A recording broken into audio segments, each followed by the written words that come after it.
여러분 반갑습니다. 지금이 9분인데 제가 예정대로 40분에 마치면 될까요?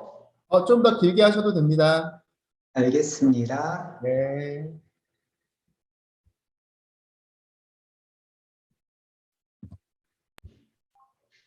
음,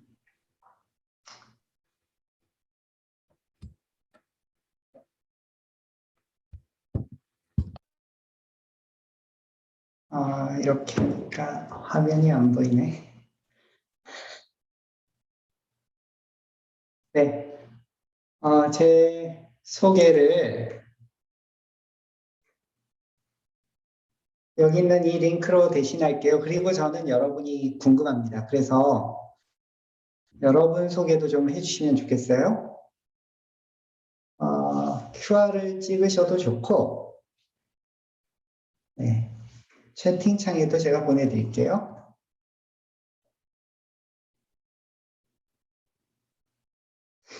그래서 여기 들어와서 우리 여러분끼리는 소개하신 것 같은데, 그래도 저랑은 처음이니까 저는 여러분이 궁금해요. 그래서 제 소개는 그냥 이걸로 대신할게요. 여러분 소개는 여기다 해놓으면 제가 나중에라도 또 참조할 수 있지 않을까. 나는 근데 공개하기 싫다 그러면 공개하기 싫은 분은 그냥 그 할 수 있는 것만 이름만이라도 적어주시면 좋겠어요. 저는 이런 사람이에요. 그래서 네, 이런 취미를 갖고 있고 지금 고민거리는 이거고요. 제 연락처는 여기 있습니다. 그 다음에 다 하신 분은 오늘 네,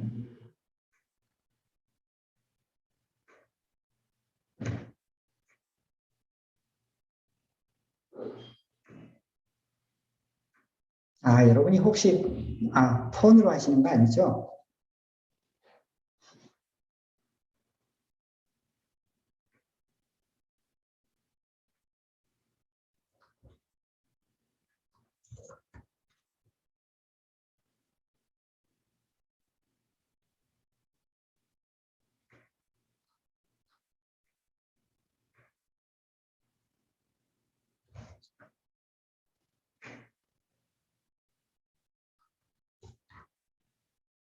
아이고, 누가 이렇게 예쁘게 막 꾸민대요?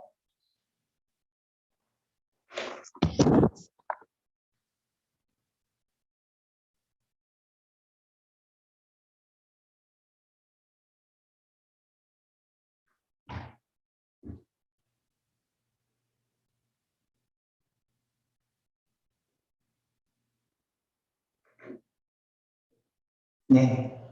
여기 채워주시면 제가 나중에도 더 참고하도록 할게요. 오늘 뭘 듣고 싶으세요? 그래서 여러분의 듣고 싶은 이야기가 궁금합니다. 그래서 이 링크 참조하셔도 좋고, 또는 좀 전에 거기에도 제가 링크를 남겼어요. 그리고 채팅창에도 남겼습니다. 그래서 오늘 뭐 할지 좀 알려주시면 저한테 큰 도움이 되겠습니다.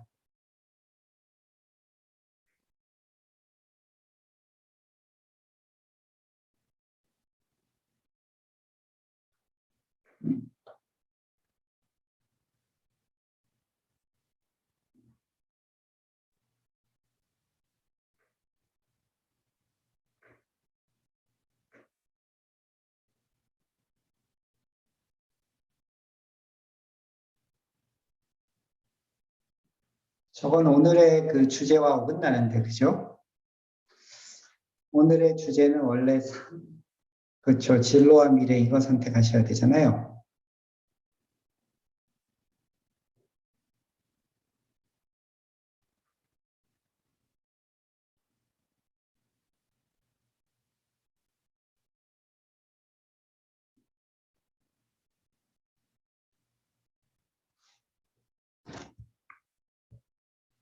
아직 세 분밖에 답을 안 주셨네요.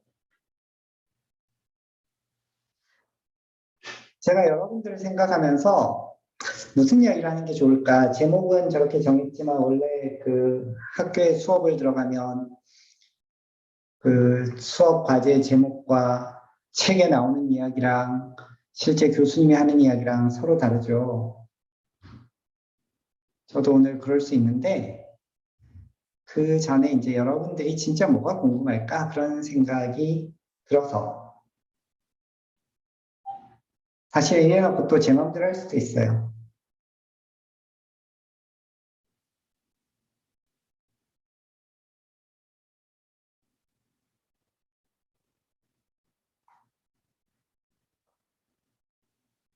우리 10초만 더 기다려 볼게요.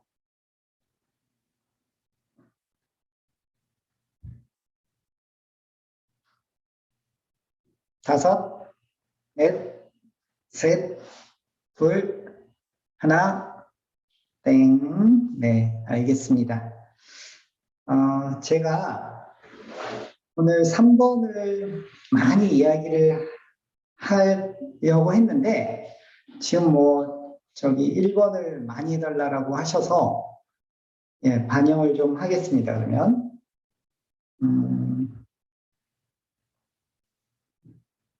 오케이. 예전에 IBA에서 한번 발표했던 거거든요. 네, 오늘 강사님 두 분은 전부 목사들이네요. 저도 목사들이고요. 아이고.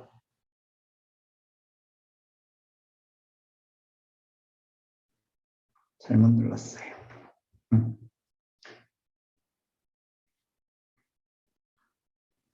그래서 저의 장래희망은 그 목사였어요. 그리고 저는 목회를 하려고 사회학 공부를 했고 경영이나 전산학은 공부하지 못했습니다. 그런데 지금은 IT 회사의 사장이고요. 뭐 하는 회사냐?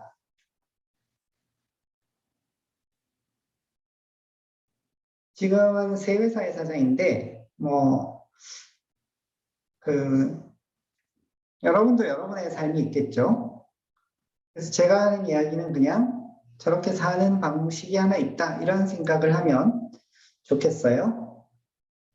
제가 이런 이야기를 하면 이제 뱀으로 기업을 잘 하나 보다 뭐 이런 생각을 하시는데 별로 그렇지 않습니다. 저는 비주류입니다. 첫 번째로는 술을 마시지 않아서 비주류예요. 네, 여러분도 사실은 이미 다들 가는 길에서 많이 벗어났죠? 저희 주변 사람들에게 제 딸을 포함해서 대학 가지 말라라고 저는 적극적으로 권하고 있어요. 그래서 이제 둘째는 중학교까지 마치고 아니면 마치지 않았죠. 자퇴하고 지금 고졸검정고시 상태고 뭐 그래요. 한국에서 회사를 경영한다는 것은 어떤 약속된 패턴이 있습니다. 제가 왜 회사를 하게 되었는가 이야기를 짧게 해보겠습니다. 마이크로소프트를 98년도에 퇴사를 했어요. 그랬더니 주위에서 엄청나게 반대를 해요. 특히 가족이 심하게 반대를 했어요. 그 거창고등학교의 그 교훈 중에 가족이 반대하면 그 길은 옳은 길이다. 뭐 이런 게 있어요. 저희 회사 상무님께서는 지금 그 빌 게이츠에게 인정받는 엔지니어였는데 프리랜서 강사를 하겠다고 정신 차려. 그건 마약이야. 넌 지금 마약에 빠졌어. 뭐 이런 저주의 말씀을 해주셨어요. 제가 잘하는 거, 그게 강의였고 좋아하는 거. 마이크로소프트에 있을 때는 부정적 삶을 살았어요. 저 사람이 뭘 잘못해서 이 문제가 생겼을까? 그걸 빨리 찾아내야 됐거든요. 근데 강의를 하다 보면 잘하는 거 이렇게 하세요라고 긍정적인 피드백을 주는 걸로도 시간이 부족해요. 그래서 그런 거를 하기 위해서 강의를 시작을 하고 있었는데 오늘 여러분의 진로와 관련돼서도 가장 중요한 단어 하나가 지금 여기 나와 있어요. 닷컴 버블이라는 게 있었어요. IMF 바로 다음에 한국에 요즘하고 비슷해요. IT 인력의 그 기본 연봉이 막 어마어마하게 치솟는데 여기도 그런 시절이 있었어요. 그래서 사람들이 다 IT 개발 쪽으로 뛰어들었어요. 나라에서도 적극 권장했고 뭐 이쪽으로 오면 돈도 주고 공부도 시켜주고 그런데 버블이 꺼졌어요. 그랬더니 졸지에 실직자들이 속출하기 시작했거든요. 그리고 제발 경력만 쌓게 해주세요. 이런 요청을 하는 사람들이 많았어요. 월급 안 받아도 된대요.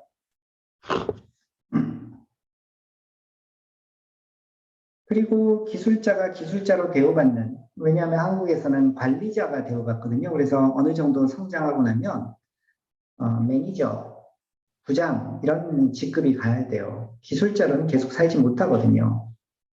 그래서 이런 필요에 대해서 공급을 해야겠다라는 생각이 들었어요. 저는 거듭 말하지만 심하게 엔지니어 스타일이고 영업 스타일이 아니에요. 그래서 회사를 경영한다 이런 생각은 해본 적이 없었거든요. 그래서 이제 회사를 만들어 보겠다라고 생각을 했고, 그때 이제 회사를 만들면서 했던 생각을 홈페이지에 먼저 게시를 했어요. 제가 회사 만들면서 했던 첫 번째 생각은 고객 만족, 그걸 이제 제가 일했는데 있을 때 굉장히 많이 내세웠는데, 고객 만족하다 보니까 직원이 죽겠어요. 제가 죽겠어요. 점점 여기에 불만이 생기기 시작을 했죠. 그래서 고객 만족보다는 직원 만족이 더 우선이다라고 생각을 했어요.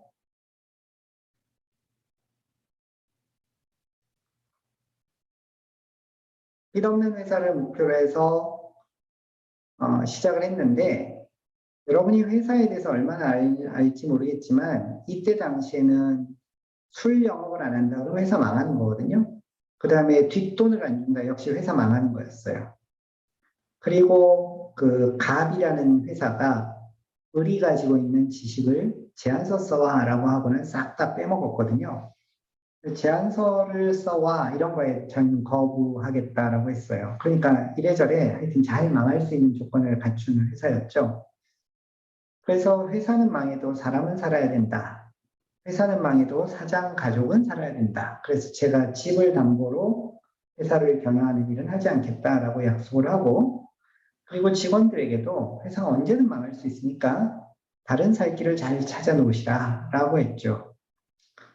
분업을 하고 전문화를 하겠다라는 것에 대해서 저는 창세기에 하나님이 천지를 창조하시고 아담에게 너는 땅만 가라 이렇게 안 하셨거든요. 온 세상을 다스리라고 했기 때문에 직원들로 하여금 일을 다 하세요라고 요청을 했어요. 그래서 처음에 고객을 만나서 계약하는 것부터 시작해서 일을 마치고 수금 받는 것까지 전부 다 한 사람이 맡아서 하도록 했어요. 결국은 이런 걸 이겨내기 위해서는 실력이 절대적으로 필요했다.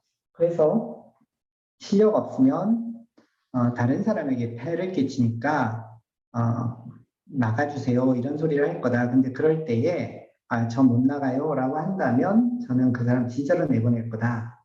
이렇게 약속을 했습니다. 이게 순식간에 갑자기 이상한 대로 확 돌아가네요. 제가 네.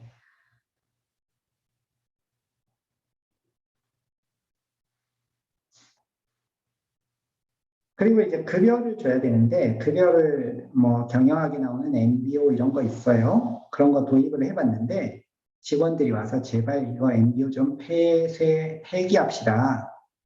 너무 직원들끼리 사이가 안 좋아요. 이런 거예요. 그래서 그러면 뭘 근거로 월급을 주니? 그랬더니 전에 하던 것처럼 정원역 독재로 하래요. 전에 월급을 어떻게 줬냐면 제가 일한 만큼 받아가는 거 저는 별로 동의 안 합니다. 그래서 젊은 것은 열심히 일하고 조금 받아가야 되고, 여러분 듣고 굉장히 화나죠, 지금? 늙은 것은, 아니요, 정확히는 가족이 있는 것은 일 좀 덜 해도 더 가져가야 됩니다. 꼬우면 빨리 애 낳으세요. 그랬어요. 그래서 이런 원칙으로 시작을 했거든요. 필요하면 믿음이 이게 얼마나 있어야 될지 모르지만 젊을 때 일 좀 많이 하고 늙어서는 일 적게 하고 젊을 땐 돈 조금 가져가고 늙어서는 많이 가져가자. 그때가 더 많이 필요하니까 이런 생각을 했는데 제가 늙어보니까 늙어서 많이 안 필요하더라고요. 아이들 저기 대학 갈 나이 되면 그다음부터는 별로 필요 없어요. 그다음 매년 연말에 잔고를 0으로 만들어요. 그래서 남아있는 돈이 있다면 직원들에게 인센티브로 지불을 하고 회사 잔고는 법인세 내고 나면 0 되도록 만들었어요. 그래서 언제든 회사는 또 문을 닫을 수 있는 조건을 만들어 놨죠. 그래서 석 달 급여가 밀리면 회사 문 닫기로 했어요.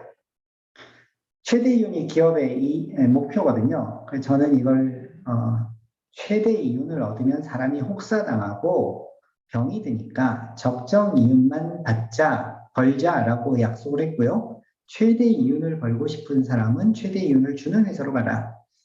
회사 직원들이 인기가 많았어요. 그래서 심하게는 그 글로벌 기업들에서 서로 뺏어가려고 했거든요. 그런데 연봉을 실제로 한 8천만 원을 더 주겠다라고 했는데 6개월 동안을 끌고 갔는데 안 갔던 직원도 있었어요. 아까 이야기했듯이 법만큼이 아니라 필요한 만큼을 급여로 가져가야 된다라고 약속을 했고요. 더 일 많이 하고 탈진해서 몸이 축 나고 이거 그 하나님 창조 원리 맞지 않다. 그래서 덜 일하고 덜 벌자. 이런 원칙들을 세웠어요. 그래서 여기 직원들의 그 시간표인데요. 여기 왜 저 홍천 가고 무주 리조트 가고 아들 면회 가나 봐요. 이런 걸 여기다 적어놨냐 말이죠. 나 이때 일 시키지 마 이런 거예요. 실제로 일 안 시켜요, 저때. 그래서 저런 것들이 성경적이 아니다. 축도로 일하고 가정이 망가지고 좀 일 좀 덜 해라. 이런 원칙들을 세워서 일을 해왔어요. 그러다가 나중에는 회사 사무실도 없애버렸어요. 그래서 회사 사무실 없어진 지가 지금 15년째고 이런 말은 되게 많이 하죠. 근데 실제로 일을 각자가 결정을 합니다. 그래서 제가 왜 이렇게 했냐면 저한테 누가 자꾸 뭔가 시키면 기분이 나빠져요. 제가 청소하려고 하는데 아버지가 너 청소 안 하냐 이러면 빗자루 집어 던지거든요. 근데 제가 사장이라고 너 좀 여기 가서 일 좀 해 이러면 기분이 나빠요. 그러니까 각자 결정하자. 근데 아무도 일을 안 한다. 그러면 이제 월급도 없으니까 문제가 생기겠죠. 주변에 있는 다른 사장님들과 선배님들께서 너 회사 그렇게 하면 1년 안에 망할 거야. 이렇게 또 약간의 저주와 진심 걱정하는 말씀들을 전해주셨어요. 그래서 그러면 366일만 하고 문 닫지 뭐. 그 결심으로 시작을 했어요. 그래서 지금까지 사실은 회사가 계속 이어지고 있고요. 지금은 세 번째 회사를 하고 있어요. 그래서 회사는 대략 이런 식으로 운영이 되고 있어요. 여러분에게 네, 이거는 지금 회사 비용 쓴 거고요. 이게 누구랑 밥 먹었다 그러면 여기다 써야 되거든요. 근데 이렇게 하면 거짓말을 못 해요. 그래서 투명하게 운영을 하고 이 때문에 사실은 여러분 별로 안 놀 텐데 회사의 경비가 1년 동안 400만 원밖에 안 썼다. 이런 놀라운 일이 벌어지고 있는 거죠. 네. 저는 건너갈 거고요.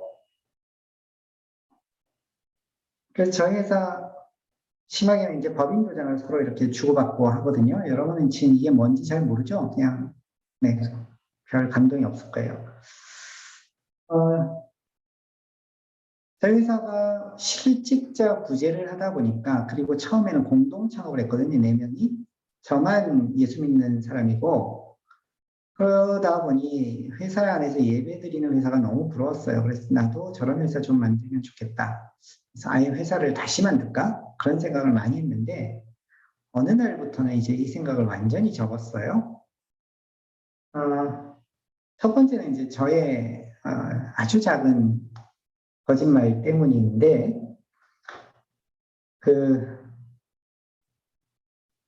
급하게 이동을 해야 돼서 버스를 타야 되는데, 도저히 그 앞쪽에서 토큰을 앞쪽에 내고 뒤로 내리는 시스템이었는데, 앞쪽에 탈 수가 없었어요. 그래서 뒤로 그냥 올라탔어요. 그리고 나서 앞에 가서 다시 내릴 때 토큰을 내면 되는데, 너무 시간이 급하고 그래서 우리 직원 한 명 같이 탔는데, 아유, 그냥 가자.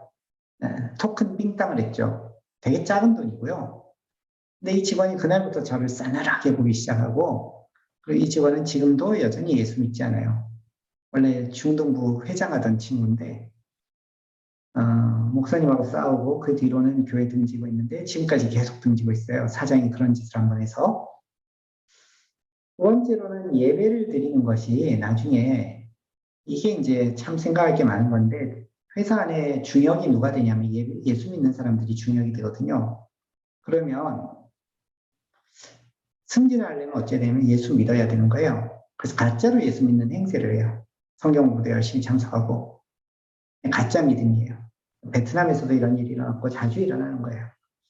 그래서 예수 믿는 회사가 좋은 것만은 아니다라는 생각을 하게 됐고, 그 다음에 이제 우리 사주라고 좋은 뜻으로 했는데 이게 문제를 일으키더란 말이에요. 그래서 여러분도 나중에 혹시라도 이런 생각을 한다면 그 앞에 선배님들 이야기를 잘 들어보세요. 그래서 주식을 나눠주는 것이 참 보기에는 좋았는데 실제로는 회사에 주주의 뜻을 거스르기 때문에 주주 배임죄가 돼요. 다른 선교 사업을 한다든지 이런 것이. 그래서 결국은 이런 과정을 밟아서 두 번째 회사를 또 창업을 했어요. 여기 계신 분이 IBA 전 총무님이시고, 네. 그래서 여기서는 이제 대기업에게는 제 표현으로는 삥땅 치고, 중소기업은 싸게 해주고, 선교단체 NGO는 무료로 해주고, 선교제는 제가 돈 내고 간다. 그래서 수많은 선교지를 왔다 갔다 했어요.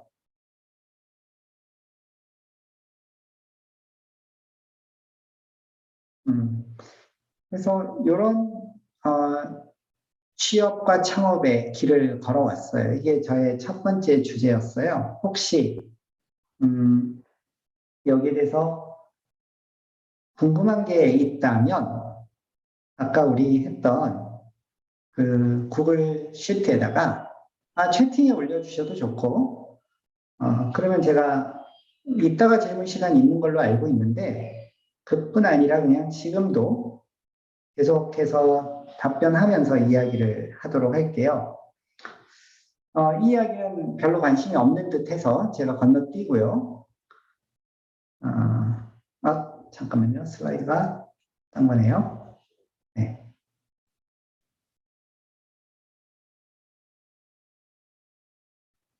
줌을 하고 나면 컴퓨터가 많이 느려져요. 이상해요. 미래를 내다보자라고 했는데 제가 대학 가지 말라라고 하는 이유가 사실은 있어요. 그거 하면 뭐 한참 해야 되고 여러분들이 제때에 태어났다면 저는 열심히 대학 가라고 할 거예요. 근데 요즘 시대에 태어났다면 저는 대학 가는 게 과연 남는 일일까라는 생각에 반기를 들어요. 이게 뭘까요?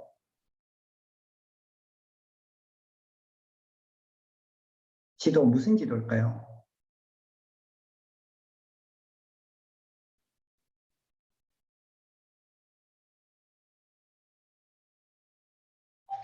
채팅창, 인구 밀도 경제 아니고요.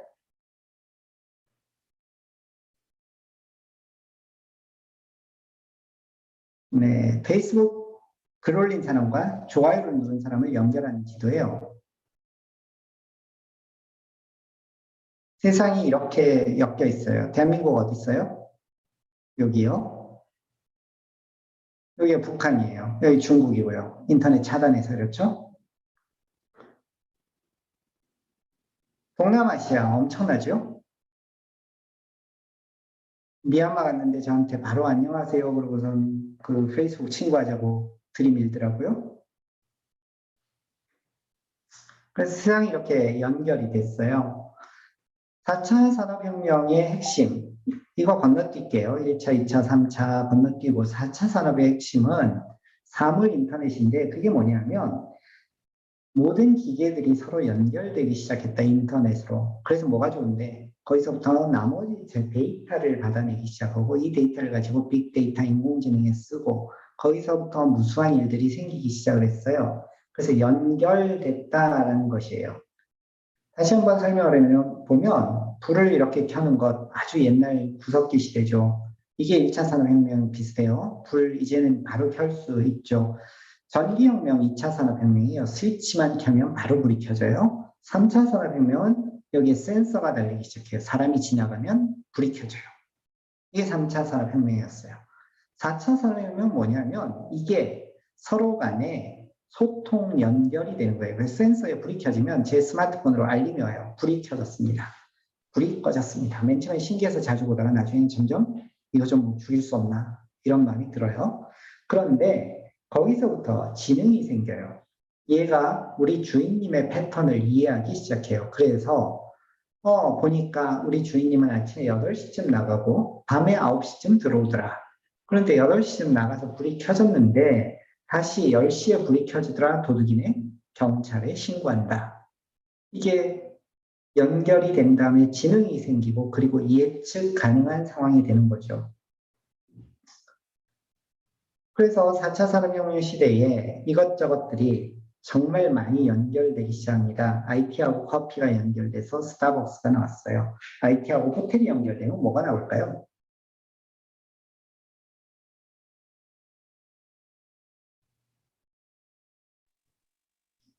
에어비앤비.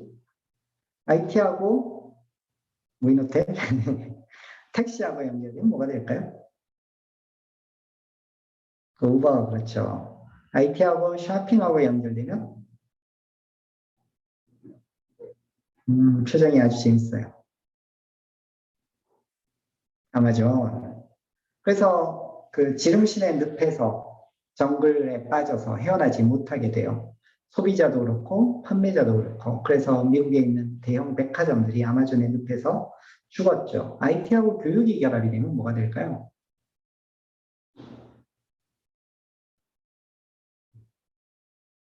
미네르바 칸 아카데미 맞아요. 예, 이런 걸 통칭해서 무크라고 합니다. Massive Open Online Course. 그래서 이 무크에서 대부분의 지식 획득이 가능하고 혹시 이 중에 무크 경험이 있다? 한번 손 혹은 채팅창 1,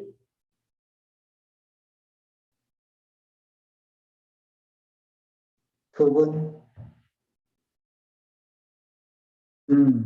네, 제법 있어요. 그래요. 저 역시도 요즘 지식 습득의 대부분은 무크에서 하고 있어요. 지식 습득 대부분 유튜브에서 하고 있어요. 유튜브도 약간의 무크라고 할 수 있겠네요. 네, 진로에 대해서 생각해 봅시다. 진로는 명사가 아닌 동사이어야 돼요. 너의 진로는 무엇이니? 라고 하면 의사요. 이건 명사죠. 그럼 의사가 되는 순간 목표 달성을 했기 때문에 그 다음 생애 목표가 없어져요. 그러니까 의사가 아니라 의사가 되어서 혹은 다른 사람의 병을 고치고 싶어요. 동사가 돼야 된다 이거죠. 여러분의 진로가 선교사요 라고 한다면 선교사가 안 되면 여러분은 굉장히 비참해지는 거예요. 아니요, 무엇이 되든 상관없고 나는 선교할 수 있으면 돼요. 그건 동사예요. 진로에 대해서 다시 한번 생각해 보시면 좋겠다는 생각이에요. 서울대 학생들이 엄청 많이 자살을 해요. 카이스트 학생들이 많이 자살을 해요. 신기하게 연세대학교 학생들이 자살을 안 해요. 그래서 제가 연세대학교 가서 강의할 때 이렇게 말했죠. 너희들은 자살률 걱정 안 해도 돼. 왜냐하면 너희들의 목표는 서울대 카이스트지 연세대가 아니었잖아. 목표 달성을 못해서 아직 삶에 목표가 남아있어요. 서울대 카이스트는 목표 달성을 해서 빨리 죽어야 돼요. 놀랍게도 한국이 자살률 세계 1위, 2위 이러고 있어요. 그리고 이게 인구 10만 명당 죽어가는 사람들의 4인인데요. 놀랍게도 자살이 어마무시하죠. 음, 그래서 참 마음이 안타까워요. 10대, 20대, 30대가 죄다 자살이 4인의 1위에 올라와 있어요. 40대, 50대 2위에 올라와 있고요. 너무 마음이 아픈 일이에요. 왜 자살하느냐? 목표가 명사로 돼 있고 그게 달성되는 순간 목표가 상실되기 때문에 그래요. 나의 진로와 목표를 어떻게 찾을 것이냐? 그래서 법칙과 도구를 활용하자라는 주장을 해봅니다. 하나님께서 우리에게 의수를 주셨어요. 그러니까 코로나 시대에 코로나 걸렸으면 거기에 맞는 의료 행위를 하면 되는데 나는 오로지 기도로만 할 거야 라는 것은 네, 저는 좀 고개를 갸우뚱하게 돼요. 하나님께서 우리에게 진로를 찾을 수 있는 다양한 도구들을 주셨거든요. 그럼 그것들을 우리는 적극 활용해야 된다라는 거죠. 여러분보다 더 어린 친구들한테 가서 꼰대가 되는 아주 쉬운 방법은 너 모자래? 너 뭐 하고 싶어? 너 정말 좋아하는 거 없어? 이러면 바로 꼰대가 되죠. 여러분도 이런 말을 들을 때마다 좀 괴롭죠.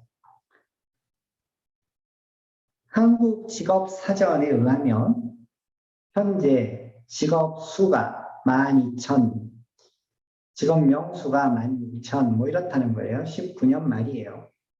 여러분의 부모님들이 알고 있는 직업의 개수는 몇 개쯤 될 거라고 예상하세요?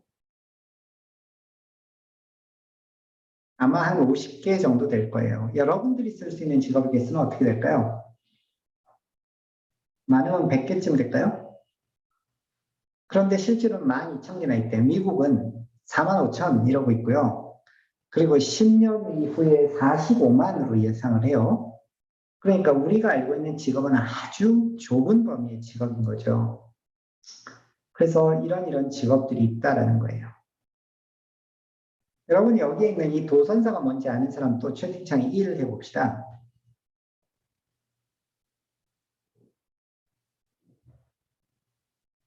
처음 들어요? 다들? 놀랍게도 도선사가 1억 5천만 원 연봉이 엄청나네요. 의사보다 높은데요? 조종사보다 높고? 이거 국세청자리예요. 예. 저기 변호사가 없어요. 변호사들이 탈세를 많이 했나 보군요. 세무사도 없네. 아무튼 여기 올라와 있는 거는 3위에 올라 있어요. 자, 아버지 어머니한테 가서 저 도선사 할래요. 그러면 어떤 반응이 나올까요? 여러분 부모님들은 아마 선교사라서 안 그러겠지만 우리 보통 사람들이 아버지 저 도선사 할래요. 그러면 이놈 자식 공부해라. 그게 뭐야? 이렇게 나오겠죠. 이 놀라운 직업을 그렇게 깔아뭉갠단 말이에요. 여러분이 나중에 어른이 됐을 때는 안 그럴까요? 그래서 여러분의 자녀의 직업에 관여하지 마세요. 거꾸로 여러분의 부모님이 여러분의 직업에 관여하지 않도록 해주세요. 부모님 말씀을 공경하는 것은 성인이 됐을 때 이제 끝났어요. 아니, 부모님을 공경하는 건 여전히 해야 되지만 부모님 말씀대로 사는 것은 이제 끝났어요. 직업에 관한 한은 여러분이 더 잘할 수 있어요. 지금 한번 인터넷에 가서 검색해 봅시다. 그래서 여러분도 같이 해봤으면 좋겠어요.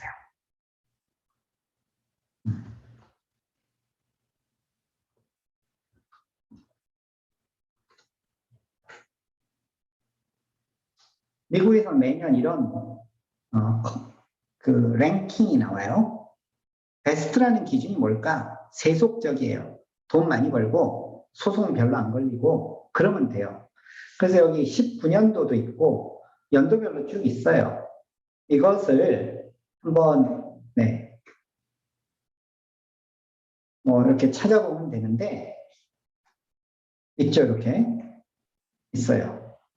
그래서 오늘 이후에 강의 이후에 여러분이 한번 조용히 찾아보시면서 비교해 봤으면 좋겠어요. 저는 지금 다시 돌아가서 제가 캡처해 놓은 걸로 볼게요. 16년도에 여기 베스트 잡, 다시 이야기하면 세속적 기준이에요. 여기에 worst job이 있네요. 여기 newspaper reporter, worst예요. 그런데 부모님들은 자꾸 이거 하라고 그러죠. 그리고 여기에 이쪽에 가보면 베스트 잡이 있는데 베스트 잡에 여러분이 이해할 수 없는 직업이 하나 있죠. 이게 뭐 하는 걸까요? 오디올로지스트? 아는 사람 채팅창에 1.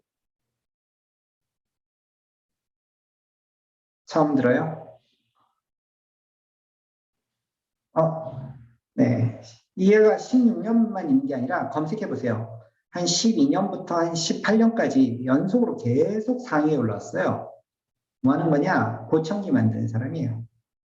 그래서 아버지 오늘부터 보청기 만들래요. 그럼 이놈 자식 공부나 해. 예, 아니란 말이죠. 그러니까 여러분이 직업에 가진 그 생각을 좀 이젠 떨쳐버렸으면 좋겠어요. 어디 그 사무실에 앉아서 일하는 거 또는 대기업 또는 공무원 여러분도 그런 생각을 할지 모르겠어요.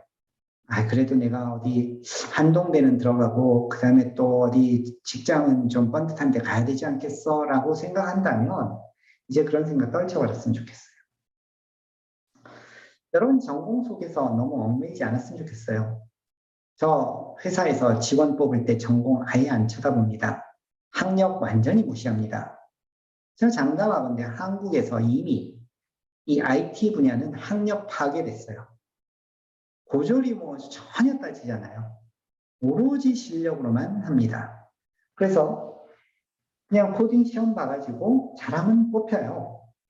그런데 여러분은 나는 전공이 문과라서 이래요. 저 전공 사회학 했어요. 그런데 IT 분야에서 일하고 있어요. 네, 그래서 여러분이 받은 학이랑 실제 여러분이 겪는 현장의 일은 이런 정도의 관계예요. 여러분이 아무리 잠수 전공을 했던들 실제 현장에 나왔을 때는 물이 없어요. 그래서 여러분 전공에 국한되지 말고 얽매이지 말고 거기서부터 자유로웠으면 좋겠어요. 네. 코이라는 물고기가 있습니다. 그냥 잉어예요. 일본어로 잉어고요. 이 물고기를 요만한 컵에다 담궈서 키우면 이 정도밖에 안 자라요. 그런데 좀 더 큰 데다 풀어놓으면 이렇게 자라요. 똑같은 종자예요. 다시요, 앞에 못 봤군요. 이 정도밖에 안 자라는 애가 똑같은 종자예요. 근데 환경이 달라지면 이렇게 자라요. 여러분은 어떻게, 어떤 환경에 만들고 계시나요? 스스로 자기에게, 나는 배운 게 없어. 이러면서 자신을 조그만 물고기가 되도록 끌고 있지는 않을까요? 제가 아까 저의 창업 이야기를 하면서 계속 강조했던 게 뭐냐면 필요였어요. 이 그래프는 여러분이 꼭 한 번은 보셨을걸요? 지금도 기억할 거고요. 여러분의 진로를 선택하고 여러분이 해야 될 일을 선택할 때 남들이 필요로 하는 일을 하세요. 내가 잘하는 일, 그것도 좋아요. 그런데 내가 잘하는 일보다는 다른 사람들이 필요로 하는 일을 하는 게 더 좋아요. 그러면 뭐 취업 걱정이니 돈 걱정이 안 해도 돼요. 그 필요로 하는 사람들이 돈을 줍니다. 근데 내가 잘하는 걸 가지고 예를 들어 봅시다. 제가 폰을 잘 만들어요. 그래서 그걸 만들어가지고 폰을 팔기로 했어요. 근데 사람들은 폰을 필요로 하지 않아요. 그러면 정말 힘들어지는 거예요. 세상에 스티브 잡스 같은 사람이 가끔 있어요. 가끔. 그래서 사람들이 생각지도 못한 스마트폰이란 걸 만들어서 사람들 아무도 필요하지 않았거든요. 그리고는 혁신적으로 파는 사람이 있어요. 여러분은 스티브 잡스가 아닐 가능성이 더 높죠. 근데 여러분이 생각하고 있는 그것이 팔릴 수 있도록 할 거라고 하는 것은 너무 지나친 과신 같아요. 다른 사람이 필요로 하는 걸 계속 공급하면 그것은 굉장히 도움이 되는 인생이 된다는 거예요.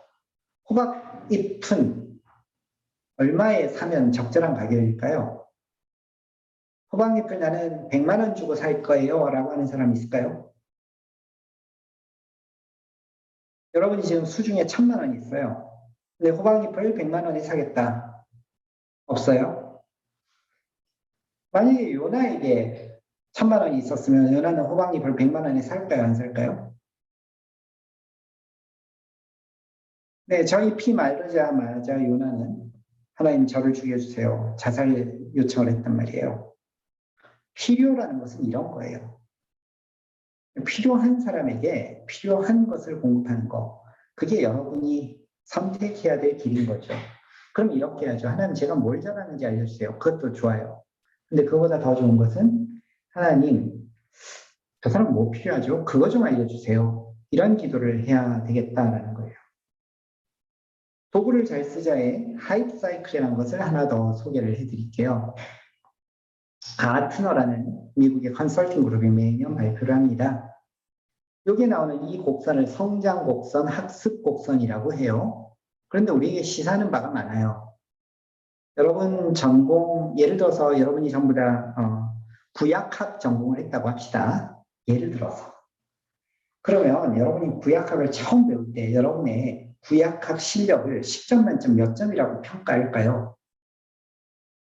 처음 배울 때 한 3점 그랬어요. 한 2학년쯤 됐어요. 그때 여러분은 여러분의 구약학 실력을 몇 점이라고 평가할까요? 4학년이 됐어요. 그때 몇 점이라고 할까요? 언제가 제일 점수가 높을까요? 1학년부터 4학년까지 구약학을 공부한다면?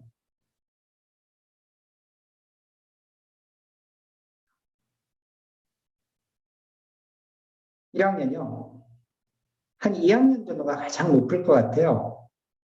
1, 2학년 그래요? 네. 태권도 무슨 띠가 제일 겨루기 해보고 싶어 할까요? 아니면 운전 1년 차부터 30년 차까지 중에 누가 운전을 제일 하고 싶어 할까요?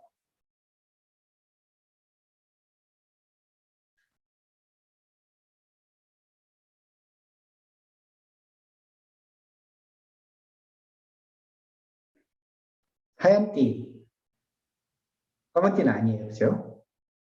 운전 3개월 차가 집이 정반대인데도 내가 태워줄게, 내가 태워줄게. 그러면서 불안불안한 운전으로 집에 데려다 주는 거. 그런데 운전한 30년 차는 야, 그냥 버스 타고 가, 택시 타고 가, 전철 타고 가. 뭔가를 공부할 때 여러분은 막 배울 때 자신이 초보라고 생각하고 좀 배우면 자신이 기고만장해요. 그래서 여기에 환상의 절정 상태에 이르러요. 그리고는 곧 수렁통에 빠져요. 아, 나 아무것도 아니었어. 예, 필요한 겸손의 시간이 있어요. 그런데 여기서 헤어나오셔야 돼요. 아, 나는 정말 아무것도 아니야. 그러고서는 자존감을 팍팍 떨어뜨리고 자기 학대를 하면 안 된단 말이죠. 여기 올라오면 다시 이제 성장기에, 성숙기에 이르러요. 이게 보통 우리의 학습 곡선이에요. 조심하자. 2, 3년 차에 가장 기고만장한다 했죠. 사실 실력은 여기 있는 사람들이 더 좋아요. 근데도 자기가 최고인 줄 알아요. 석사 때 가장 기고만장해요. 박사가 되면 점점 고개를 숙여요. 산업에서도 마찬가지 일이 벌어져요. 그래서 자율주행차가 나왔어요. 사람들이 우와 그래요. 그래서 막 자율주행차 주식 사고 난리가 나요. 그러다가 사람 한 명 죽었어요. 테슬라가 사람 죽였대. 그래서 구렁텅이에 빠져요. 그리고는 다시 그것을 기술 극복을 합니다. 그러면 이제 완전히 안정기에 접어들어요. 네. 그래서 여기에 하이프 사이클 또 한번 검색해봤으면 좋겠어요. 이것도 지금 안 해보면 여러분이 안 할 거니까 지금 한번 여러분도 해보세요. 하이프 사이클 하고 나서 지금 22년인데 한 21년에 보면 역시 마찬가지로 이렇게 그래프가 나와요. 이게 되게 비싼 그래프고요. 22년 거, 23년 거는 돈 줘야지 볼 수 있어요. 그래서 이렇게 나오는데 제가 저것을 여기에 미리 캡처해 놨어요. 18년도 거네요. 그래서 여기 보면 이 하얀색이 회색이 2년 이내에 이 성숙기에 들어온다 이런 거예요. 노란색은 10년 더 걸려야지 이 성숙기에 들어온다 이런 거예요. 여기 보면 노란색이 자율주행 레벨 4예요. 사람이 개입하지 않는 거예요. 여기 노란색이 바이오텍, 여기가 Flying Autonomous Vehicle, 나는 무인차. 이제 시작 단계군요. 뭐 이렇게 돼 있어요. 자, 그러면 여기에 18년, 17년, 16년, 15년 뭐 이러고 있는데 연도별로 계속 볼 수 있어요. 한번 뽑아놓고 비교해보는 것도 굉장히 재밌어요. 12년 거를 한번 보려고요. 그래서 12년도에 이렇게 나왔는데 12년에 5년 후면 17년이죠. 이미 끝난 거죠. 그래서 우리는 이 상황을 한번 지켜보자 이거죠.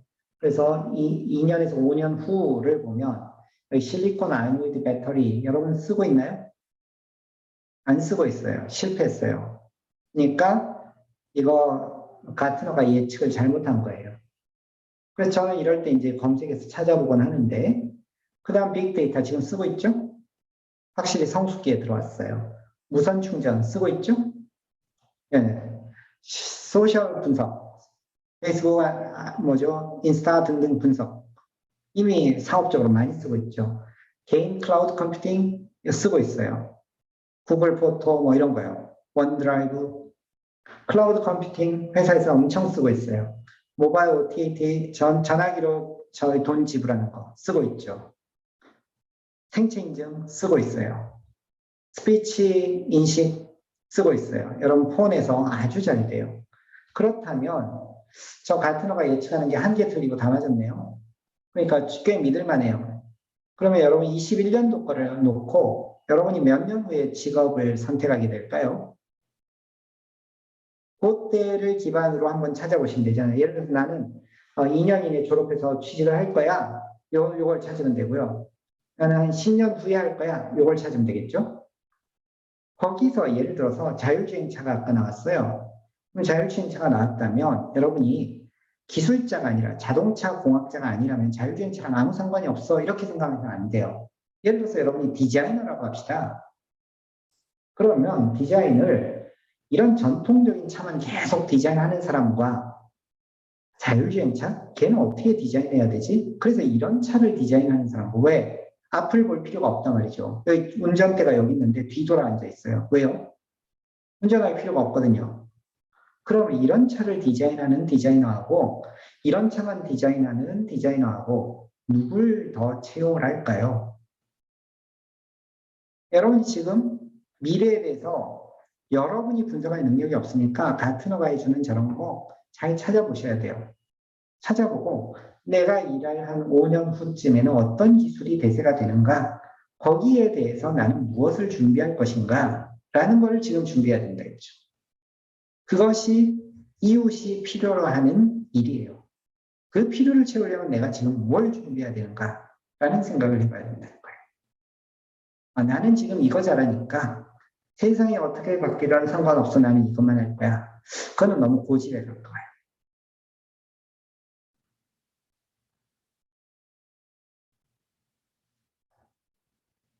4차 산업혁명 인공지능 시대에 큰 문제가 하나 있어요. 뭐냐? 1등, 2등, 3등, 4등인데요. 이게 가면 갈수록 2등의 자리가 6쯤 내려와요. 3, 4, 5등이 이렇게 돼버려요. 점점 승자 독식 사회가 돼버려요. 그 1등만 살아남고 나머지는 다 죽어요. 그래서 결국 빈익빈 부익부 세상이 이루어지는 거죠. 참 안타까운 현실이에요. 이거를 법적 제도적으로도 막아야 되는데 여러분 레벨에서 막을 것도 필요해요. 그러면 여러분은 어떤 기술에 어떤 재능을 가지고 사람들의 필요를 채우면서 승자 독식의 저 무서운 세상을 좀 더 선하게 만들 수 있을까? 그것이 여러분이 미래를 준비하는 바른 자세라고 생각을 합니다. 저희 강의는 여기까지입니다. 이제 저희가 Q&A 시간을 좀 가져보려고 하는데요.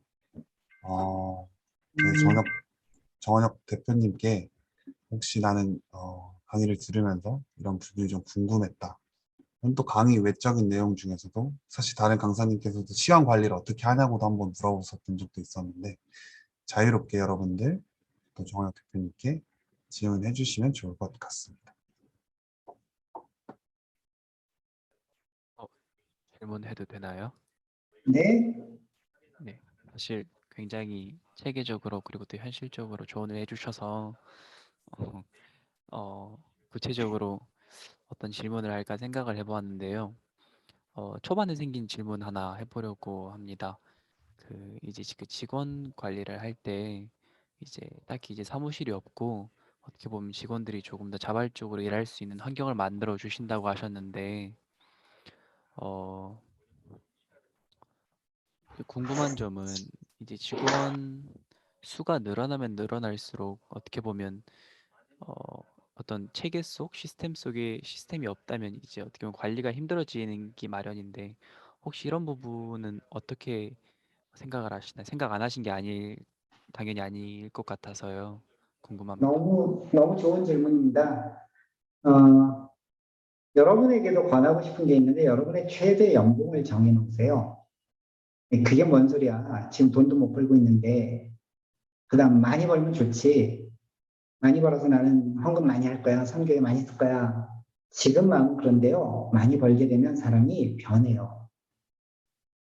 그래서 지금 최대 연봉을 정해놓으세요. 여러분 생각에 뭐, 1억만 벌어도 좋아. 이런 생각이 있겠지만 나는 10억 이상은 안 벌 거야. 7억 이상은 안 벌 거야. 이런 걸 정해놓으세요. 그리고 그 약속을 지키세요. 진심으로. 회사 직원이 연봉이 점점 높아지는데, 믿는 직원조차도 연봉 더 올려달라고 그래요. 저 주는 입장에서 헉헉대는 거, 그거 문제가 아니고, 다른 직원하고 격차가 너무 심해요. 그래서 회사에 약속을 만들었어요. 최저와 최고 연봉 차이는 7배를 넘을 수 없다. 7배면 어떻게 되냐면, 최저 연봉이 2천만 원이면, 한쪽은 1억 4천을 받는다는 거예요. 너무 심하죠? 유럽은 10배를 넘길 수 없다. 이런 법을 만들었다가 안 돼서, 지금은 70배를 넘길 수 없다. 이런 법을 만들었어요. 미국은 그런 법 아예 없어요. 그래서 저 최저하고 최고는 막 몇 천 배, 몇 만 배가 차이가 나요. 두 번째, 자기의 최고 그 능력치를 예상해 보세요. 예를 들어보죠.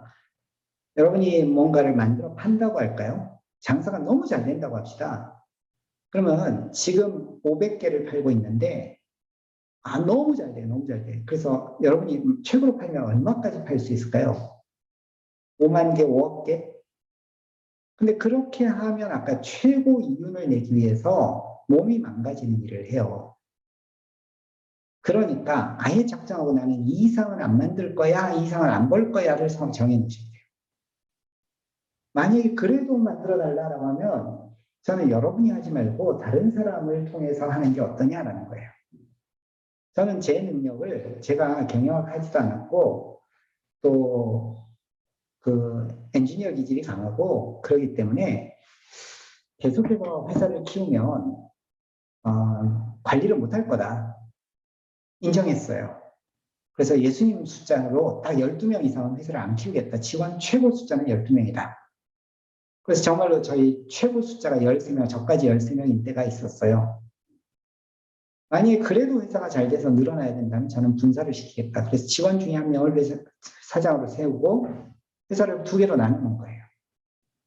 저는 피자 한 판의 법칙을 믿는데 피자 한 판을 같이 먹을 수 있는 숫자를 넘어가면 의사소통이 안 된다예요.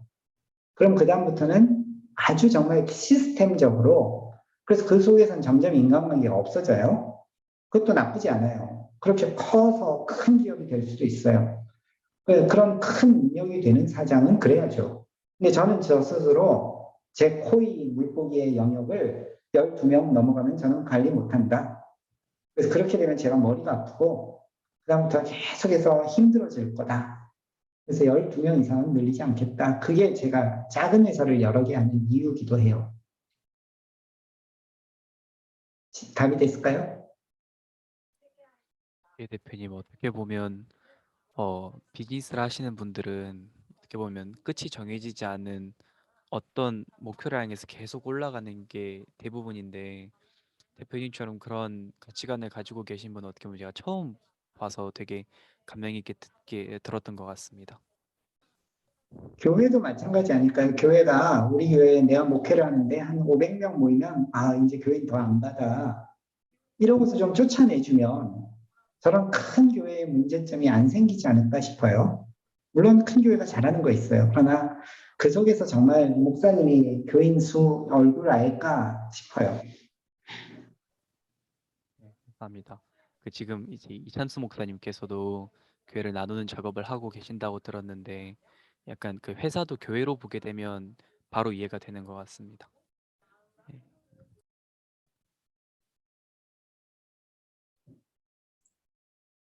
또 질문이 있으시는 게 있을까요?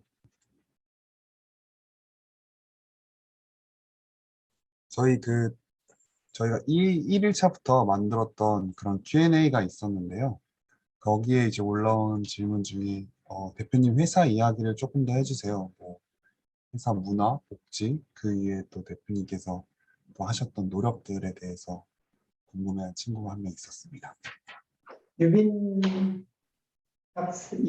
지금 손 한번 들었는데,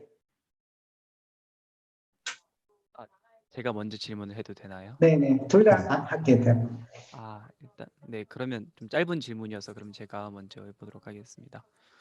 어떻게 보면 지금 이제 IT 쪽에서 IT 분야에서 일하고 계시는데 저도 사실 이제 기계공학과 전공하고 있고 코딩을 취미로 하고 있고 그리고 현재는 텐서플로우 같은 분야를 좀 공부를 하고 있는데요. 그런데 이제 앞으로 사실 제가 보는 시야는 아직 좁기 때문에 어떤 방향으로 제가 무엇을 공부해야 할지 잘 모르겠는 부분이 있습니다. 그래서 만약에 IT 쪽으로 가게 된다면 지금 아직 대학생으로서는 무엇을 배우고 어떤 분야에 조금 더 파고드는 게 좋을지 여쭤보고 싶습니다. 대학생일 때 일단 학교에서 가르쳐 주는 거 충실하게 배우고요. 그러면서 주변에 뭔가 필요한 게 있으면 그거 적극적으로 도와주세요. 굳이 AI가 아니라도 저는 옆에 명찰하시는 장로님이 계셨는데 거기 1학년 1반 1번 그러면 1011 뭐 이런 거 찍어야 돼요. 1012 그걸 계속 활자를 바꾸면서 찍고 계셔서 그 컴퓨터로 이렇게 하면 바로 되는데 그래서 그 한번 활자가 고장이 나서 난리가 났거든요. 제가 그냥 프린트로 해서 줬는데 이거 조금만 더 예쁘게 할 수 있냐 그래서 해드렸어요. 굉장히 좋아하시는 거예요. 그래서 저는 아무것도 안 했는데 30만 원을 주시더라고요. 아주 옛날 이야기예요. 그때 돈으로 하면 300만 원쯤 될 것 같은데. 그래서 아니 이게 아무것도 아닌데 누구한테는 이 정도로 가치 있는 일인가? 그래서 그 뒤로 이제 자꾸 코딩을 하기 시작했어요. 주변에 지금 유빈님이 갖고 있는 그 기술을 필요로 하는 사람이 있을 거예요. 자꾸 그걸 도와주세요. 학교 시절에 학교 배우는 것도 충실하지만 그걸 써먹을 수 있는 걸 자꾸 해보면 배우는 자세가 완전히 달라지거든요. 그렇게 나갔으면 좋겠다. 지금 뭘 하겠다 그런 거 찾아봤자 잘 못 찾아요. 그러니까 학교 과정을 일단 충실히 다 하면서 주변의 사람들이 뭔가 내가 배운 걸 가지고 해줄 수 있는 게 있더라 그러면 열심히 하세요. 그럼 거기서부터 계속해서 아이디어도 생기고 다른 눈이 생겨요. 두 번째 질문으로 돌아가면 회사 복지 이야기를 했는데 제가 마이크로소프트에 있을 때 정말 열심히 일했거든요. 그랬는데 체력 관련비 이런 걸 주더라고요. 통신비 이런 걸 주고 영화 문화비 그래서 영화랑 뭐 이런 거 공연 보고 오면 그 표 제출하면 그걸 공짜로 회사가 지불을 해줘요. 그게 사원 복지예요. 여러분 이게 복지 정책에 이런 정책 좋아할까요? 와 대박이다. 공짜로 영화를 보여주고 막 책도 주고 그럼 좋아요? 저는 아주 싫었어요. 전 죽어라고 일했거든요. 그래서 체력 단련하러 갈 시간이 없어요. 헬스장에 어디가. 영화를 어떻게 봐. 진짜 밥만 먹고 계속 일했는데 저는 복지 혜택을 전혀 못 받았어요. 그래서 저 화가 나는 거예요. 그래서 이러면 안 되겠구나. 일을 완전히 딱 정해진 시간만 일하고 나도 저 체력 단련비 뽑아먹고 그다음에 공연비 저것 뽑아먹고 그러다 나중에 화가 나니까 회사 그 문구실에 가면 A4지 이만큼 있고 종이 볼펜 포스트잇 잔뜩 있거든요. 저걸 좀 훔쳐갖고 가져갈까? 이런 마음이 드는 거예요. 보복이에요. 더 심하면 이제 회사에 에어컨 켜놓고 다니고 불도 안 끄고 다니고 이래요. 이게 복지냐? 전혀 동의할 수 없어요. 그래서 회사를 세우면서 월급 말고는 아무것도 안 준다. 추석 선물이 뭐 기대도 하지 마라. 그건 다 네 월급으로 해라. 아까 제가 주식의 1%만 정확히 20%가 우리 주주로 사주 직원들에게 나눠줬는데 그러다 보니까 회사 이익이 생겼을 때 선교비로 쓰면 주주 배임죄가 돼요. 그래서 결국 어떻게 하냐면 제 월급으로 선교비 해야 돼요. 회사 급여 가지고는 회사 이익 가지고는 선교비 쓰면 안 돼요. 이게 직원들한테는 맞는 거예요. 그러니까 그냥 충실하게 월급 가져가고 나라에 세금 내고 그 다음에 그걸 가지고 뭔가를 해야 된다. 그게 바른 복지고, 회사는 뭐 하는 거냐면, 직원은 뭐 하는 사람이냐면 월급 벌어오는 사람이에요. 여러분이 월급을 못 번다 그러면 직원의 자격이 없어요. 사장은 뭐 하는 사람이냐? 월급 주는 사람이에요. 제때. 근데 제때 월급 못 주면서 골프 치러 다니고 있다. 이건 사장도 아닌 거죠. 아주 기본적인 거거든요. 그러니까 기본만 잘해도 사실은 이렇게 기독교인들이 욕 안 들어먹을 것 같아요. 크리스천 사장인데 교회 가서 헌금 열심히 하는데 직원 월급은 밀리고 있어요. 저는 그러면 헌금 자체를 중지해야 된다고 생각하거든요. 그러니까 복지, 예, 아무것도 안 준다. 딱 월급 제때 준다. 그다음에 연말에 그 돈이 남으면 정확하게 n분의 1에서 나눠준다. 저도 똑같이, 전 사장이니까 더 많이 가져가 이런 거 없고요. 똑같이 월급 받고 그 인센티브 똑같이 나누고 그렇습니다.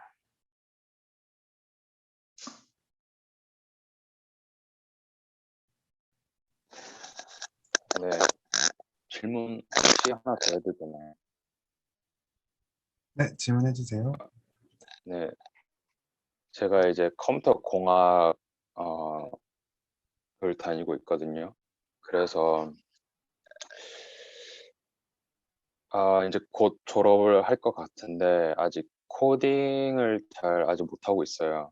그래서 저는 이제 학사를 마치고 이제 일할 생각을 하고 있는데 그 코딩 실력이 어느 정도 돼야지 회사에 들어갈 수 있을까요? 회사 꼭 가야 돼요. 첫 번째 질문. 두 번째, 코딩 잘 못하는데 코딩으로 취직해야 될까요? 저는 만약에 한빛님이 코딩 잘 못하면 차라리 지금도 안 늦었어요. 그 대학 4년에 너무 얽매이지 마세요. 다른 거 잘 하면서 남들이 필요하는 거 찾아보세요. 아마도 회사 다니다가 결국은 딴 길 찾아 나갈 거예요. 그러면 본인에게도 그 시간이 손해고 회사로서는 사람 뽑아놓고 여러분 회사에 취직하면 3년까지는 회사가 사람에게 돈 쏟아붓는 시간이에요. 3년 안에 퇴사하면 회사는 손해봐요. 회사 다니기 시작하면 3년 이상은 다녀야 돼요. 근데 아마 저렇게 되면 중간에 그만둘 거거든요. 그러지 마시고,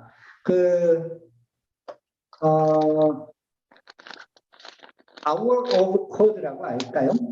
제가 우리 주소록 만든데 자료실에다가 해놓을게요. Hour Code라고 있어요.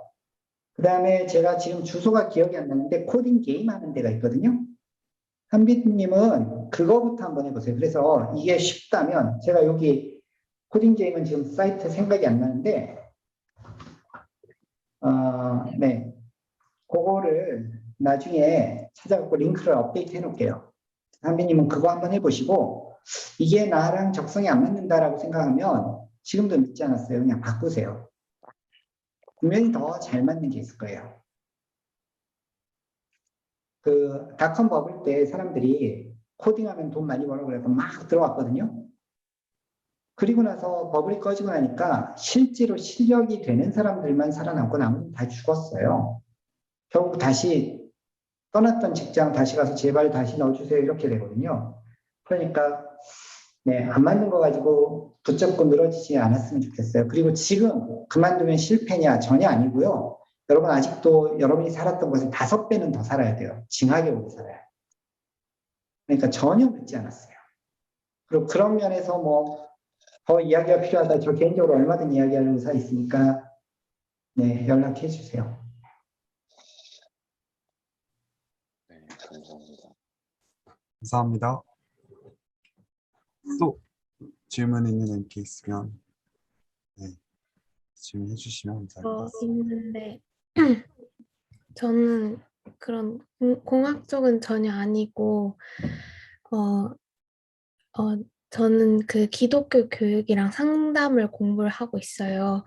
근데 제가 지금까지 얼마 안 살았지만 살아오면서 그리고 제 주변에서 정신적으로 힘들어하는 사람들이 많아서 이 분야가 필요하다는 거는 많이 느끼는데, 근데 제가 관심 있고 앞으로 하고 싶은 일은 빵을 만드는 그런 일이에요. 그래서 아까 말씀하신 거는 필요로 하는 일을 하라고 하셨는데, 제가 이 빵 만드는 거를 내가 해야 될지 말아야 될지 고민하는 것도 그냥 제가 좋아서 하는 일 같아서 이걸로 제가 다른 사람들의 필요나 뭔가 그 도와줄 수 있을까라는 그런 질문이 계속 있어요. 그래서 어떻게 하면 좋을지. 네, 일단 본인이 좋아하는 거니까 잘 됐어요. 그다음에 빵을 필요로 하는 사람이 있을까요, 없을까요? 있겠죠? 빵을 공급하는 사람은 아까 수요 공급 곡선 봤잖아요. 공급하는 사람은 얼마나 있을까요? 한국의 제과 제빵 가게들이 과잉 상태일까요? 아닐까요? 과잉 상태라고 끄덕인 거죠. 그렇다면 여기 들어가서 하기 힘들겠네요. 냉정하지만 이게 현실이에요. 그러면 제과 제빵을 아프리카 가서 하면 어떨까요? 수요 폭발이겠죠? 돈은 많이 벌까요? 그 사람들 구매 능력이 없잖아요. 그럼 이제 여기서부터 이런 생각을 해보자 이거죠. 어떻게 하면 아프리카에서 그 사람들이 사 먹을 수 있는 빵을 만들 수 있지? 더 싼 빵을요. 그럼 아마 예은님은 여기에 굉장히 머리를 많이 써야 될 거예요. 그래서 비싸지 않은 재료는 뭐가 있을까? 비싸지 않은 구울 수 있는 방법은 뭘까? 이게 적정 기술이에요. 우리 한국에서는 도시에는 빵집이 많아요. 다른 곳은 빵집이 많을까? 그럼 내가 굳이 도시에서 빵집 하려고 하지 말고 필요한 다른 곳을 가면 되잖아요. 그런 곳이 어딘지를 찾으러 자꾸 여행을 다니고 오면 되겠죠. 끝입니다. 감사합니다. 네, 뭐 제가 참고로 이야기하자면 이제 그 대학교 후배 이야기인데 어, 르완다 키갈리에 빵집을 차렸거든요. 친구들이랑 대학생 친구들, 대학교 3, 4학년들이 몰려가서 르완다 키갈리에 빵집을 차렸는데 최고질의 빵을 만들었어요. 그래서 키갈리의 1% 상위 1%가 다니는 길목에 이 빵집을 차렸는데 대박이 나서 네, 그냥 그런 사례도 있어요. 그래서 좀 뭐 다양하게 좀 발상을 엎었다 뒤쳤다 이제 이런 걸 해보면 되게 좋겠다는 생각이 듭니다. 뒷이야기를 하나 더 하자면 생전 해외를 안 나가본 부산대학교 컴공 나온 좋은 자매가 있었어요. 교회 다니는 좋은 자매들은 주로 노처녀가 돼요. 안타깝지만 현실이에요. 여러분 지금 별로 놀라지도 않군요. 저랑 어떻게 연결이 됐어요? 저도 생명 모르는 사람인데 온라인으로 연결이 됐어요. 그래서 이야기를 하다가 자기는 비행기 한번 타보는 게 소원이래요. 제주도도 못 가봤대요. 그러다가 제가 아까 그 페루에 갈 일이 생겼는데 김대중 대통령이 보내줬거든요. 팀을 꾸려야 돼요. 그 자매한테 연락했어요. 너 비행기 타러 갈래? 신난대요. 너 나를 아직 한 번도 못 봤잖아. 근데 날 믿어? 그렇대요. 좀 멀리 가야 되는데 그래도 갈래? 페루야. 그래서 페루에 같이 갔어요. 페루를 갔다 오더니 스페인어 공부를 하기 시작해요. 그래서 내가 이 한 사람 인생을 망쳤구나. 페루에 있는 아이들이 너무 이쁘다는 거예요. 또 페루 가겠대요. 그리고 그때부터 스페인어 공부를 하더니 결국은 페루는 못 갔고 그 다음에 르완다의 그 코이카 교수로 갔어요. 그리고는 저 빵집에 있는 형제를 만나서 결혼했어요.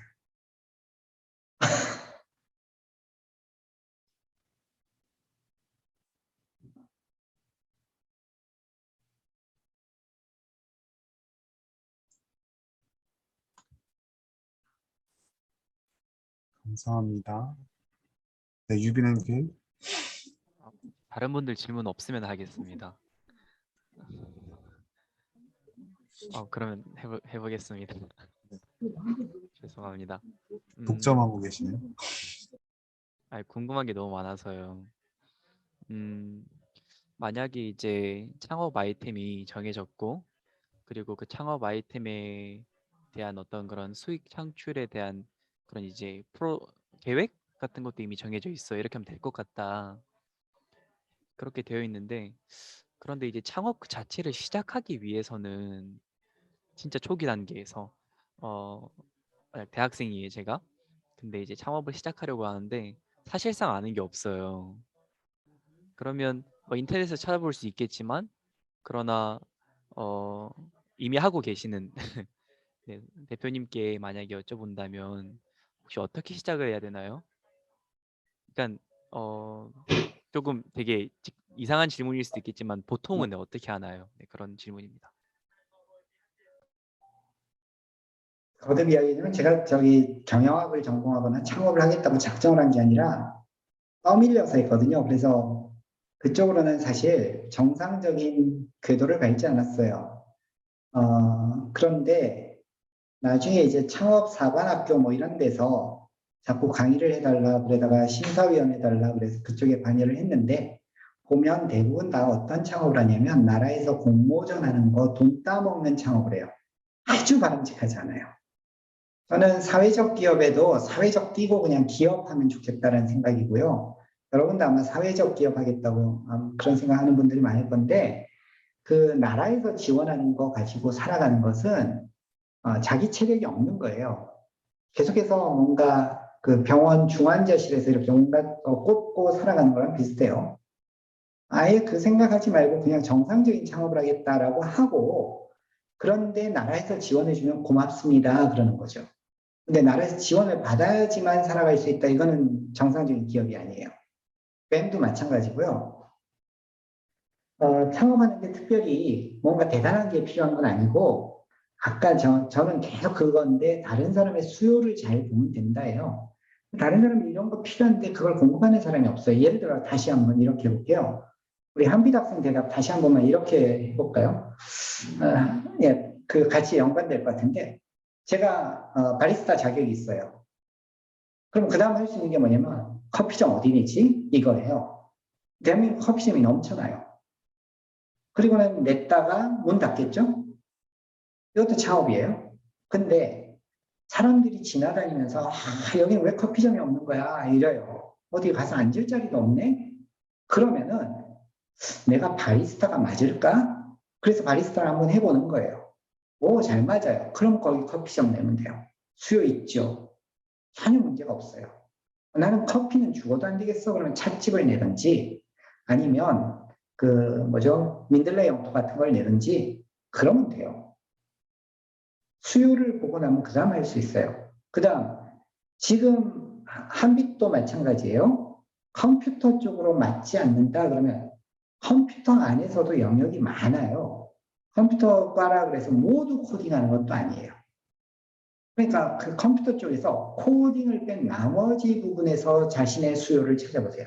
자신의 관심사를 찾아보세요. 어떤 거는 컴퓨터 쪽도 기획이란 게 있어요.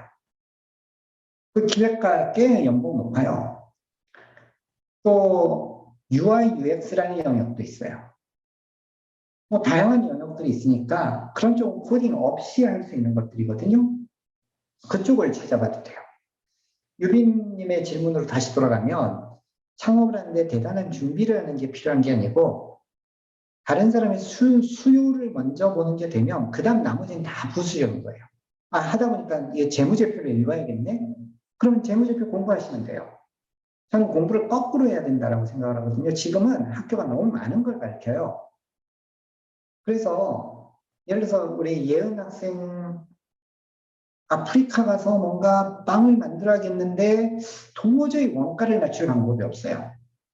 그러면 어디 기업들 사회공헌 팀을 어떻게 좀 해가지고 거기서 돈을 받아내고 이쪽으로 흘려보내는 방법은 없을까 이런 생각을 해보는 거죠. 해보면 그 다음에 다시 사회공헌 팀을 만나야 돼. 이건 또 어떻게 만나지? 그래서 만나려고 하다 보니까 프레젠테이션을 되게 잘 만들어가야 돼. 그러면 그때부터 프레젠테이션 공부를 해야죠.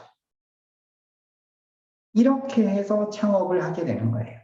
그러니까 나는 창업은 예, 저도 그런 거 많이 가르쳤어요. 창업은 이렇게 해야 되고 이렇게 해야 되고 이렇게 해야 되고 그건 교과서예요.